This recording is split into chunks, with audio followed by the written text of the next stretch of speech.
Hello, I'm Nick Clegg.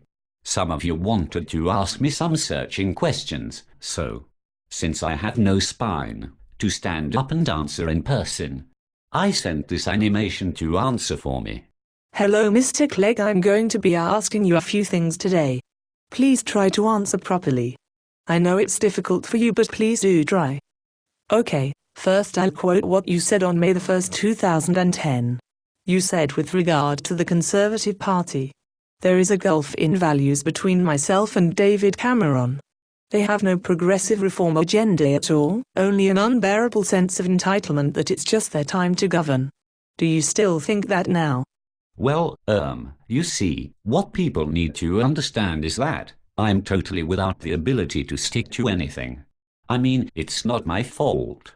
I did genuinely think that at the time, but you see, they offered me the job of Deputy PM. I mean, I was never going to get a job that good, was I? So, I just decided to forget about that.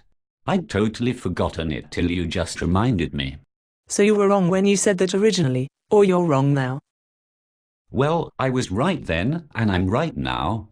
Then it seemed correct. You know what I was saying, but the job, so now I'm right. You see. Not really, Mr. Clegg. You seem confused? Well, yes, I am a bit confused all the time, really. I mean, but... Okay, shall we try something easier? You signed a pledge, didn't you? With your own pen and everything. This pledge said, I pledge to vote against any increase in fees in the next Parliament and to pressure the government to introduce a fairer alternative. Now, Mr. Clegg, you have backed down on that a little, haven't you? Well, yes, I did sign that, and I meant it when I signed it. I really did. But the job, you're forgetting about the job. It pays well, my children won't worry about going to university. So, it's okay. What do you have to say to all of those student protesters, who are facing heavy-handed police, to get across their discontent, those people who are standing up for what they believe? Well, I sort of really wish they wouldn't. It's all a bit embarrassing, really. They keep pointing out my pledge and, I am just not going to stand by it. It's this job, you see. Jobs are hard to find now, and it's only going to get more difficult, Yes, Mr. Clegg, we know. What about these cuts to benefits? There are many arguments that the most disadvantaged and vulnerable in our society will be adversely affected by these massive cuts, not to mention the 30% cuts to local government, which again will hit the most needy the hardest. What do you have to say about that, Mr. Clegg? Well, you see, now I've got this job, I'll be able to, I don't really think people will be affected so badly. I mean, we're helping them to help themselves, you see. I'm sorry, Mr. Clegg, now I'm confused. How is taking money from the people with nothing helping them to help themselves? Well, you see, they'll go and get jobs, and therefore they'll be better off, you see, helping them. Didn't you just say that it was only going to get harder to get jobs? No, well, yes, a bit, but, now I'm saying something different and I'm right now. No, Mr. Clegg, I think you were right then. No, you don't understand. No, I don't. Where are they going to get these jobs, Mr. Clegg? In case you didn't notice, you have also cut lots of jobs in the public sector, so now there seems to be less jobs, and more people looking for them. On top of that, you seem to be forgetting that it's likely your austerity measures will cause more businesses to go under, and therefore even more people looking for even less jobs. No, you're confused. Yes, I am, Mr. Clegg. Please explain. Well, you see, the people won't have any money, so they'll need to earn some, so they'll go and get jobs. It's quite straightforward. Even I understand it. Where will they get these jobs, Mr. Clegg? Well, they'll go out and find them. You seem unable to grasp the simplest concept, Mr. Clegg. More people looking for less jobs equals a problem. Well, no, I don't see it will be a problem. And anyway, to be honest, I have a job, a good job. I'm Deputy PM, and all the people I know have good jobs, so, I'm not really bothered. Mr. Clegg, before the election did you say something about fighting any kind of VAT rise? And are we not now faced with a VAT rise in January? Your own party admits that this is a regressive tax likely to cause most pain to people who earn least. Is this not entirely against the principles of your party? Well, yes, a bit. But you know, it's going to affect everyone, isn't it? I mean, we all pay VAT, so, you know. Yes, but don't you agree that people who earn less, people on benefits, the disabled, pensioners, these are all people who are going to suffer more, aren't they, Mr. Clegg? Well, yes, but, you know, we have to pay the debts, and the rich just don't want to pay. And you know, they're more likely to vote, so I'd be more likely to keep my well-paid job.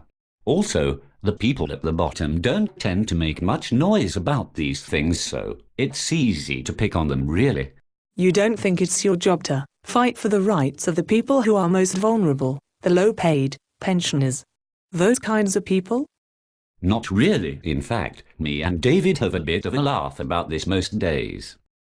Usually along the lines of me saying, "Glad I'm not poor," and him saying, "Compared to me, you are." We laugh a lot about that. But I mean, there's no malice in it. Really? Well, now I don't know what to say. What do you say to all those people out there protesting against big businesses and individuals who are avoiding paying massive amounts of tax in the UK? Surely it would seem obvious to most people, if you close the loopholes and make the rich pay what they owe, there would be no need to persecute the poor, and the economy could benefit from ordinary people having money to spend. Well, I don't think people are avoiding that much tax. Really? What about Topshop boss Sir Philip Green, Vodafone, even George Osborne? If all the big businesses and rich people paid up the approximate 25 billion a year they owe us, do you not think that would solve a good portion of our financial problems? Yes, well, it's all starting to get a bit confusing again, all these numbers you see. Those people you referred to, well, they earned that money and deserve to keep it. As for the poor, well, it's not my fault they're poor, and I'm not poor, so, you know, it's all a bit like, why are you hassling me about it? Mr. Clegg, on the Lib Dem website it says, and I quote, "As Liberal Democrats, we want to radically rebalance the tax system, cutting taxes for people on low and middle incomes, which we will pay for by cutting reliefs, and closing tax loopholes that benefit the wealthiest." Now, Mr. Clegg, when are you going to start doing this? Well, really, just as soon as David lets us. Which I am not sure he will, but really, I think that, if you don't rock the boat, don't stand up for what you believe in, you'll get a watered-down version of everything you wanted. You see, I wanted to be PM, but simply by deserting everything I ever stood for, backing up on every promise I made, and, you know, bending over for David, I'm now Deputy PM, and let's be honest, I was never actually ever going to be PM, was I? So, you know, there's a lesson there somewhere. You quite happy to live the rest of your life with your decisions, are you? Well, you know, the money will soften the blow a little. Well, a lot really. I mean, look at Blair, he's loaded, and genuinely doesn't care about anything he's done. So, you know, it all looks okay from here. Mr. Clegg, I'm speechless. I wonder how, with so little backbone, or principles, you have managed to get yourself into any position of, and I use this term loosely, power. Well, you see, there's the thing. It looks like power, and it pays like power, but actually, I just do what David says, or he gives me Chinese burns. He's very good at them, you know. Yes, I've heard they give lessons on it at Eton. I think we'll leave it there, Mr. Clegg. I think we see where you're coming from. Nick Clegg there. A real asshole.